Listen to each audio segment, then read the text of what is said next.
அஸ்ஸலாமு அலைக்கும் வரஹ்மத்துல்லாஹி வபரகாத்துஹு.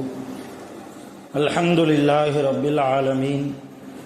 வஸ்ஸலாத்து வஸ்ஸலாமு அலா சய்யிதினா முஹம்மதின் வ அலா ஆலிஹி வ அஸ்ஹாபிஹி வ அத்பாஇஹி அஜ்மஈன். அம்மா பஅத். அஊது பில்லாஹி மினஷ் ஷைத்தானிர் ரஜீம். பிஸ்மில்லாஹிர் ரஹ்மானிர் ரஹீம். وقرن في بيوتكن ولا تبرجن تبرج الجاهلية الأولى. وقال نبينا محمد رسول الله صلى الله عليه وسلم إنما الأعمال بالنيات. صدق الله مولانا العظيم وصدق رسوله النبي الكريم ونحن على ذلك من الشاهدين والشاكرين வல்ஹம்துலில்லாஹி ரப்பில் ஆலமீன். எல்லா புகழும் அல்லாஹ் ஒருவனுக்கே உரித்தாகுக. அருள் நபிகள் நாயகம் ஸல்லல்லாஹு அலைஹி வஸல்லம் அவர்கள் மீதும், நற்பாக்கியங்கள் நிறைந்த ரசூலுல்லாவின் குடும்பத்தார்கள், சஹாபா பெருமக்கள், தாபிஈன்கள், தபஅ தாபிஈன்கள், நம் அனைவர்கள் மீதும் அல்லாஹ்வின் சாந்தியும் சமாதானமும் என்றென்றும் நின்று நிலவட்டுமாக. ஆமீன். எல்லாம் வல்ல அல்லாஹ்வின் ரஹ்மத்தும் மேலான மகுஃபிரத்தும் நம் அனைவர்கள் மீதும் முழுமையாக வந்து சேரட்டுமாக. ஆமீன். அருமையான அல்லாஹ்வின் நல்லடியார்களே, சங்கைக்குரிய ஜமாத்தார்களே, தாய்மார்களே, சகோதரிகளே, ஆரம்பமாக இஸ்லாத்தின் காணிக்கையான சலாமை கூறியவனாக எனது வார்த்தைகளை துவக்கம் செய்கிறேன். அஸ்ஸலாமு அலைக்கும் வரஹ்மத்துல்லாஹி வபரகாத்துஹு. அல்ஹம்துலில்லாஹ், அல்லாஹ்வுடைய மகத்தான பேர் அருளினால் நம்முடைய ஊரிலே இருக்கக்கூடிய பெண்களுக்கு மார்க்கம் சம்பந்தமான சில விஷயங்கள் தெரிய வேண்டும் என்கிற ஒரு அக்கறையின் அடிப்படையில் நம் ஊர் ஜமாத்தின் மூலமாக ஏற்பாடு செய்யப்பட்ட இந்த அற்புதமான நிகழ்வு இன்ஷா அல்லாஹ் நாடினால் ஒவ்வொரு வாரமும் மதியம் இந்த நேரத்தில் பெண்கள் பயான் தொடர்ந்து நடைபெறும் என்பதை மகிழ்ச்சியோடு தெரிவித்துக் கொள்கிறோம். அருமையான தாய்மார்களே, சகோதரிகளே, பெண்களுக்கும் இஸ்லாத்திற்கும் என்ன சம்பந்தம் என்பதை நாம் நன்கு விளங்க வேண்டும். பெண்கள் என்பவர்கள் வெறுமன அடுப்படிக்குள்ளேயே இருப்பவர்களா, அல்லது அடுப்படியையும் தாண்டி இந்த மார்க்கத்திற்காக பெண்கள் ஏதாவது சேவைகள் செய்திருக்கிறார்களா, பெண்கள் மூலமாக இந்த மார்க்கத்திற்கு கிடைத்த பலன்கள் என்ன, ஒரு இஸ்லாமிய பெண் எப்படி நடக்க வேண்டும், எப்படி நடக்கக்கூடாது, கணவனுக்கு முன்னால் நல்ல மனைவியாக, பிள்ளைகளுக்கு முன்னால் நல்ல தாயாக, ஒரு மாமனாருக்கு முன்னால் நல்ல மருமகள்களாக எப்படி நடக்க வேண்டும் என்பதையெல்லாம் தொடர்ந்து இந்த பெண்கள் பயானின் மூலமாக நாம் பேசுவதற்கும் கேட்பதற்குமாக நாம் இருக்கிறோம். அருமையானவர்களே, ஆரம்பமாக இது போன்ற நிகழ்ச்சி இஸ்லாத்தில் அனுமதிக்கப்பட்டதா? பெண்களுக்கென்று தனியாக ஒரு கூட்டம் நடத்துவது, அதில் ஒரு ஆண் பேசுவது, மார்க்க சம்பந்தப்பட்ட விளக்கங்களை தெரிந்து கொள்வது, இது போன்ற நிகழ்ச்சி நபி ஸல்லல்லாஹு அலைஹி வஸல்லம் அவர்களுடைய காலத்தில் நடைபெற்றிருக்கிறதா, அல்லது மார்க்கத்திற்கு புறம்பான செயலாக இது இருக்கிறதா என்பதை ஆரம்பமாக உங்களுக்கு நான் தெளிவுபடுத்த ஆசைப்படுகிறேன். நபி ஸல்லல்லாஹு அலைஹி வஸல்லம் அவர்கள் காலத்தில் நபியிடத்திலே ஒரு பெண்மணி வந்தார்கள். வந்து, யா ரசூலல்லாஹ், ذهبர் ரிஜாலு பிஹதீஸிக யா ரசூலல்லாஹ், அல்லாஹ்வின் தூதர் அவர்களே, ஆண்கள் எல்லாம் உங்களுக்கு பக்கத்தில் வந்து உட்காருகிறார்கள், ஆண்கள் எல்லாம் உங்கள் சபையில் நிரம்பி இருக்கிறார்கள், எங்கள் கணவன்மார்கள், எங்கள் உடன் பிறந்த சகோதரர்கள், எங்கள் உறவுக்காரர்கள் எல்லாம் உங்களுக்கு பக்கத்தில் வந்து உட்கார்ந்து அமர்ந்து நீண்ட நெடிய நேரம் நீங்கள் சொல்லக்கூடிய ஹதீஸுகளை தங்கள் மனதிலே பதிய வைத்துக் கொண்டு செல்கிறார்கள். இப்போ உங்கள் திருவாயின் மூலமாக நேரடியாக ஆண்கள் எல்லாம் ஹதீஸுகளை கேட்கிறார்கள். ஆனால் நாங்களுமோ பெண்களாக இருக்கிறோம். அந்நிய ஆண்கள் இருக்கிற சபையில் எங்களுக்கு வேலை இல்லை. அந்நிய ஆண்கள் இருக்கிற இடத்தில் நாங்கள் வரக்கூடாது. அந்நிய ஆண்கள் இருக்கிற இடத்தில் நாங்கள் வருவதை இஸ்லாம் அனுமதிக்கவில்லை என்பதால் உங்களோடு எங்களுக்கு உங்கள் ஹதீஸை நாங்கள் தெரிந்து கொள்வதற்கு கொஞ்சம் தங்கடம் ஏற்படுகிறது. உங்கள் ஹதீஸை நாங்கள் கேட்பதற்கு, உங்களுடைய பேச்சுக்களை நாங்கள் எங்கள் மனதிலே ஆக்கிக் கொள்வதற்கு எங்களுக்கு வாய்ப்புகள் மிக கம்மியாக இருக்கிறது. எனவே யா ரசூலல்லாஹ், எங்களுக்காக நீங்கள் ஒரு நாளை ஒதுக்க கூடாதா? பெண்களுக்கென்று ஒரு நாளை நீங்கள் ஒதுக்க கூடாதா? அல்லாஹ் சம்பந்தமாக, மலக்குகள் சம்பந்தமாக, கபர் சம்பந்தமாக, கியாமத்து சம்பந்தமாக, சொர்க்கம் சம்பந்தமாக, நரகம் சம்பந்தமாக கியாமத்திலே அல்லாஹ் எப்படியெல்லாம் கேள்வி கணக்கு கேட்பான், அவன் எவ்வளவு தூரம் இரக்கமுடையவன், அவனுடைய கோபம் எந்த அளவு இருக்கும் என்பதை பற்றியெல்லாம் எங்களுக்கு நீங்கள் நேரடியாக சொல்லித் தருவதற்கு நாயகமே ஒரு நாளை ஒதுக்க கூடாதா என்று அன்றைய காலத்து சஹாபிய பெண்மணி ஒரு பெண் கேட்டதால் நபி ஸல்லல்லாஹு அலைஹி வஸல்லம் ஒரு நாளை ஒதுக்கினார்கள். ஒரு நாளை பெண்களுக்காகவே. அந்த நாளில் ரசூலுல்லாஹ் வேறு எந்த வேலையும் பார்ப்பதில்லை. தொழுகை அல்லாத மற்ற எந்த வேலையையும் ரசூலுல்லாஹ் செய்ததே இல்லை. அந்த நாள் வந்துவிட்டால் ஆயிஷா ரலியல்லாஹு அன்ஹா அவர்களுடைய வீட்டில் நபி ஸல்லல்லாஹு அலைஹி வஸல்லம் அவர்களுக்கு முன்னால் எல்லா தாய்மார்களும், எல்லா சகோதரிகளும், எல்லா பெண்களும் வந்து உட்கார்ந்து விடுவார்கள். சில பேர் வீட்டில் இடம் இல்லாததால் தெருவிலையும் வந்து உட்காருவார்களாம். அப்படி ரசூலுல்லாஹ்வுடைய மனைவி ஆயிஷா அம்மாவுடைய வீட்டில் சஹாபியத்து பெண்கள் எல்லாம் கல்வி கற்க வருகிறார்கள், மார்க்க விஷயத்தை கேட்டு தெரிந்து கொள்வதற்காக வருகிறார்கள் என்பதை தெரிந்த மற்ற ஆண்கள் சஹாபாக்கள் கூட அந்த நாளைக்கு அந்த இடத்துக்கு வரமாட்டாங்க. ரசூலுல்லாஹ்வை பார்ப்பதற்கோ ரசூலுல்லாஹ்விடத்தில் பேசுவதற்கோ ஆயிஷா அம்மாவுடைய வீட்டில் அந்த நாளைக்கு எந்த ஆண் சஹாபியும் வருவதில்லை. இது ஆதாரபூர்வமான ஒரு ஹதீஸ் புகாரியிலே பதிவு செய்யப்பட்டிருக்கிறது. அப்ப இது போன்ற பெண்கள் பயான் நிகழ்ச்சி என்பது வெறுமனை நாம் மாத்திரம் மஷோரா பண்ணி கொண்டு வந்ததல்ல. இது யாருடைய காலத்திலேயே இருந்திருக்கிறது. நபி ஸல்லல்லாஹு அலைஹி வஸல்லம் அவர்கள் காலத்திலேயே பெண்கள் பயான் நிகழ்ச்சி இருந்திருக்கிறது. ரசூலுல்லாஹ் பயான் செய்திருக்கிறார்கள். சில விளக்கங்களை பெண்களுக்கு கூறியிருக்கிறார்கள். அந்த காலத்து பெண்கள் ரசூலுல்லாஹ்வின் மூலமாக மார்க்கத்தை படித்திருக்கிறார்கள்.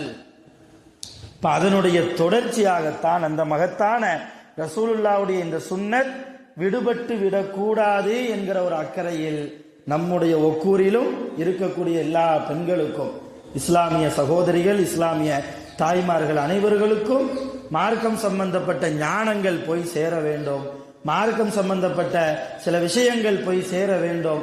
ஒரு இஸ்லாமிய பெண் எப்படி நடக்க வேண்டும் என்பதை நாம் எல்லாம் கற்றுக் கொடுக்க வேண்டும் என்கிற அடிப்படையில் தான் இன்றைக்கு இந்த நேரம் நாம் இங்கே ஒன்று கூடி இருக்கிறோம். ஹைர், அல்ஹம்துலில்லாஹ். அப்போ முதலாவது விஷயம் நாம் தெரிந்து கொண்டோம், இது வெறுமன சடங்கு சம்பிரதாயத்திற்காக உருவாக்கப்பட்டதல்ல. இந்த நிகழ்ச்சி, இந்த பயான் நிகழ்ச்சி என்பது ரசூலுல்லாஹ்வுடைய மேலான சுன்னத்தை ஹயாத்தாக்குவதற்காக, உயிரோட்டம் பெறச் செய்வதற்காக நாம் இந்த நிகழ்ச்சியை ஏற்பாடு செய்திருக்கிறோம். ஒவ்வொரு வாரமும் நான் ஏற்கனவே சொன்னது போல இன்ஷா அல்லாஹ் இங்கே பெண்கள் பயான் நடைபெறும். அனைத்து தாய்மார்களும் சகோதரிகளும் எவ்வளவு பெரிய வேலை இருந்தாலும் வீட்டிலே உங்களிடத்தில் மிக அன்போடு பணிவோடு சிறந்தாழ்த்தி உங்களிடத்தில் நான் வேண்டுகோளாக வைப்பது, எவ்வளவு வேலை இருந்தாலும் எந்த நேரத்தில் பெண்கள் பயான் என்று உங்களுக்கு அறிவிப்பு கொடுக்கப்படுகிறதோ அந்த நேரத்தில் மிகச்சரியாக நீங்கள் பள்ளிவாசலுடைய மண்டபத்திற்கு வருகை தர வேண்டும். அல்லாஹ்வுடைய அருளை நீங்கள் முழுமையாக பெற வேண்டும். என்ன வேலை இருந்தாலும் சரி, அல்லாஹ்வுடைய ரசூலுடைய கல்வி, இந்த கல்வி வெறுமன ஒரு மணி நேரம் பயான் கேட்கிறோம், காது வழியாக கேட்கிறோம், கேட்டு ரசிக்கிறோம், ஹஜ்ரத் கரெக்டாக தான் எல்லாத்தையும் சொல்றாங்க என்று பாராட்டுகிறோம், அதோடு போய்விடாமல் நம்முடைய வாழ்க்கையாக இங்கே கூறப்படக்கூடிய ஒவ்வொரு விஷயங்களும் அமையப்பெற வேண்டும் என்பதை மிக தாழ்மையோடு உங்களிடத்தில் ஒரு வேண்டுகோளாக வைத்து நான் விஷயத்திற்குள்ளே வருகிறேன். அருமையான தாய்மார்களே, சகோதரிகளே, இஸ்லாத்திற்கும் பெண்களுக்கும் நிறைய தொடர்பு உண்டு. பெண் இல்லை என்றால், பெண்களுடைய தியாகம் இல்லை என்றால் இஸ்லாமிய மார்க்கம் இந்த அளவு வளர்ந்திருக்காது. இஸ்லாமிய வளர்ச்சியை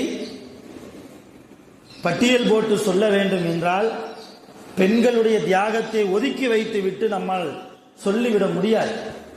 அந்த அளவு ஒரு ஹதீஜா அம்மாவிடத்திலிருந்து தொடங்கி ஆயிஷா அம்மா வரைக்கும் நிறைய பெண்கள் இஸ்லாத்திற்காக தியாகம் செய்திருக்கிறார்கள். இஸ்லாத்தினுடைய உயிர் ஓட்டங்களாக வாழ்ந்திருக்கிறார்கள். அல்லாஹ்வுக்கு எது பிடிக்கும், அவனுக்கு எது பிடிக்காது, அல்லாஹ்வுடைய ரசூல் எதை நமக்கு கற்றுத் தந்திருக்கிறார்கள், எந்த காரியத்தை விட்டும் நம்மை விலகி இருக்க சொல்லி இருக்கிறார்கள், நமக்கென்று ஒரு வாழ்க்கை இருக்கிறது. இஸ்லாமிய பெண்கள் என்றால் ஒழுக்கமானவர்கள். இஸ்லாமிய பெண்கள் என்றால் அந்நிய ஆண்களோடு பேச மாட்டார்கள். இஸ்லாமிய பெண்கள் என்றால் தன் கணவன் அல்லாத மற்ற ஆணுக்கு தன்னுடைய அழகை காட்ட மாட்டாள். இஸ்லாமிய பெண் என்றால் அவள் குர்ஆனை ஓதுவாள். இஸ்லாமிய பெண் என்றால் அவள் தொழுகை தொடர்புள்ளவளாக இருப்பாள். இஸ்லாமிய பெண் என்றால் தன்னுடைய பிள்ளையை சாலிஹான பிள்ளையாக உருவாக்குவாள், வளர்த்தெடுப்பாள். இஸ்லாமிய பெண் என்றால் தன்னுடைய கணவனுக்கு கட்டுப்பட்டு நடப்பாள். இஸ்லாமிய பெண் என்றால் தன்னுடைய தந்தை தாய்மார்களுக்கு, தன்னுடைய பெற்றோர்களுக்கு பணிவிடை செய்வாள். இஸ்லாமிய பெண் என்றால் முழுக்க முழுக்க தக்வா உணர்வோடு வாழ்வாள். இதுவெல்லாம் ஒரு காலம்.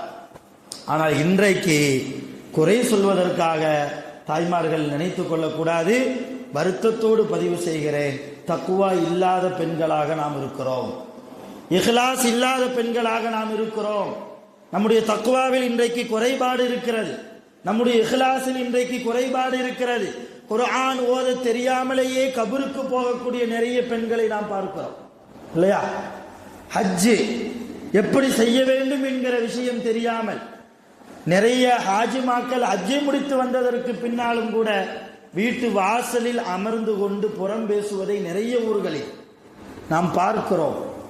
காரணம், முழுமையான தக்வா, முழுமையான இஹ்லாஸ், முழுமையான அல்லாஹ்வை பயப்படுவது நம்மிடத்தில் நம்முடைய நெஞ்சம் முழுக்க இல்லை என்பதுதான் கசப்பாக இருந்தாலும் ஏற்றுக்கொண்டுதான் ஆக வேண்டும். ஆக அருமையான தாய்மார்களே, நம்மை நாம் சரிப்படுத்திக் கொள்ள வேண்டும். நாம் கபருக்கு போகிற போது நம்முடைய நல்ல அமல்கள் பின்னால் வரும். நாம் எதை இந்த உலகத்தில் நல்ல அமல்களாக செய்கிறோமோ அந்த அமல்கள் மட்டும்தான் கபருக்கு வரும். நீங்கள் எடுத்திருக்கிற நற்பெயர்களோ, நீங்கள் சம்பாதிக்கிற அல்லது உங்கள் கணவன்மார்கள் சம்பாதித்த சம்பாத்தியங்களை எல்லாம் நீங்கள் சேமித்து வைத்ததோ எதுவுமே வராது கபருக்கு.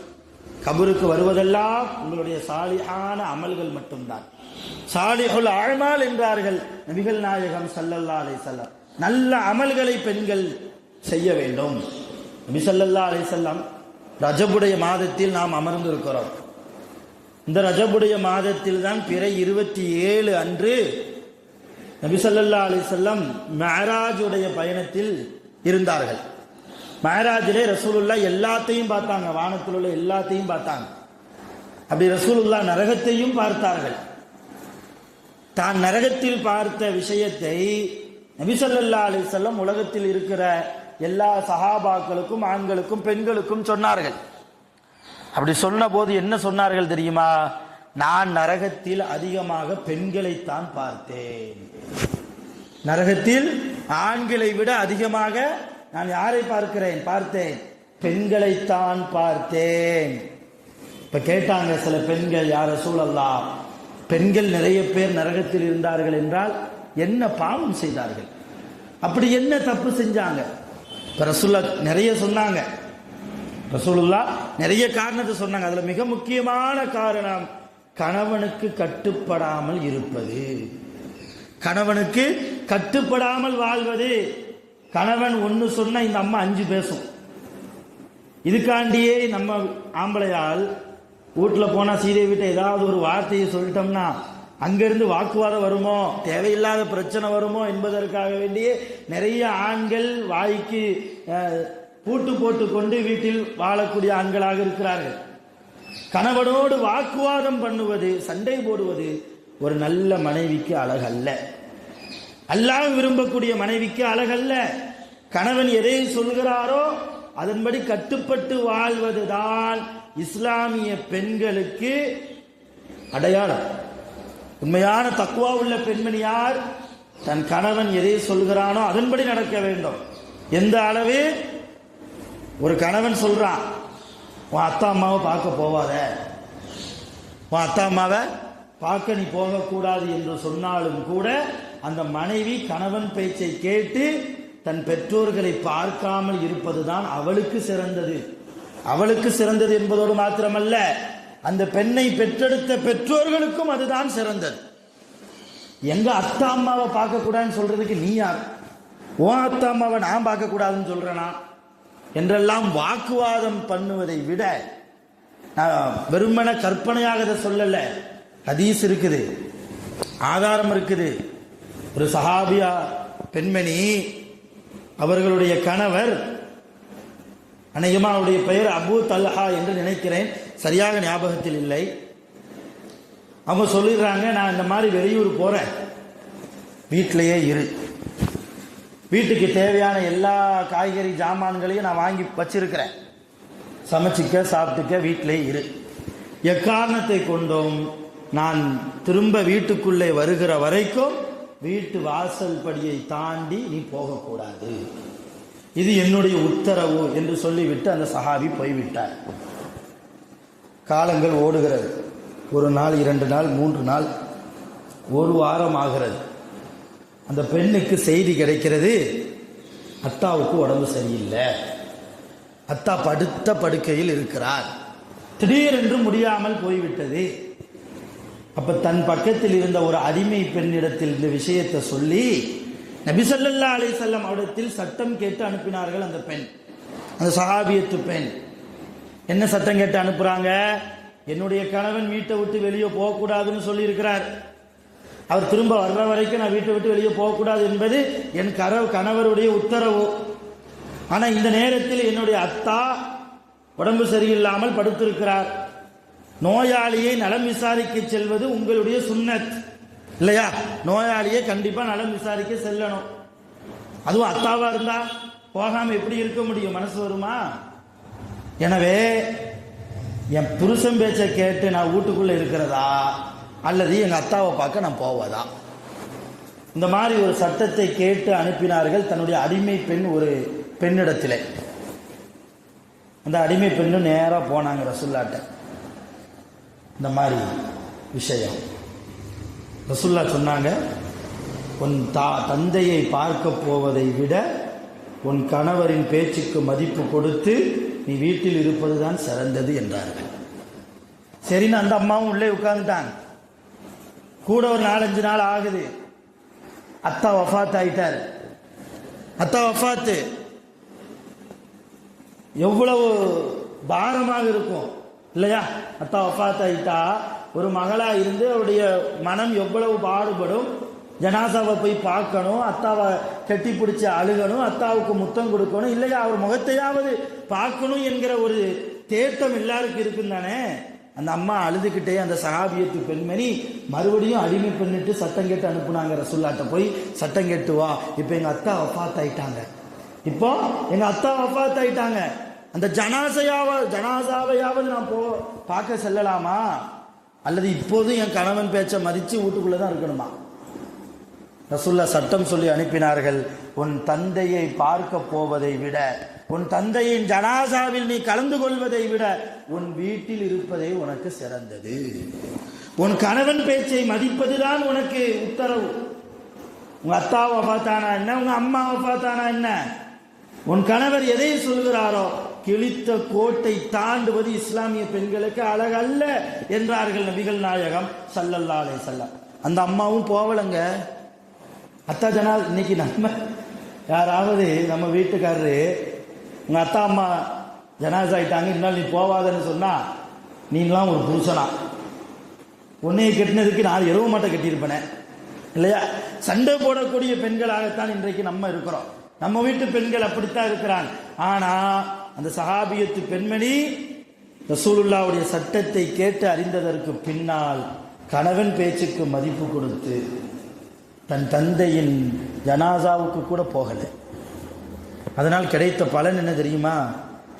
ரசூலுல்லா அந்த தந்தையின் ஜனாசாவுக்கு போனாங்க, தன்னுடைய கைகளாலேயே குளிப்பாட்டினார்கள். ரசூலுல்லா எல்லாரையும் குளிப்பாற்றதில்லை. ரசூலுல்லாவுடைய பரக்கத்து பொருந்திய கை எந்த ஜனாசாவில் படுகிறதோ அந்த ஜனாசாவை கபர் தீண்டுமா? யோசிக்கிறோம். நம்ம கை மாதிரி இல்லையா ரசூலுல்லாவுடைய கை? அது மிக பரக்கத்து பொருந்திய கை இல்லையா?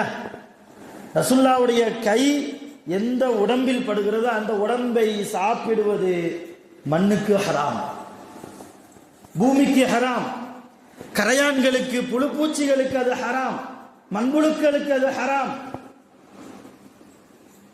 ரசூலுல்லா தன் கையாலேயே அந்த அம்மாவுடைய அத்தாவின் ஜனாசாவை குளிப்பாட்டினார்கள், தன் கையாலேயே கஃபன் செய்தார்கள், நல்ல முறையில் ஜனாசா தொழுகையை நடத்தினார்கள், இறுதியாக அவர்களை தஃபனும் செய்தார்கள், நல்லடக்கமும் செய்தார்கள்.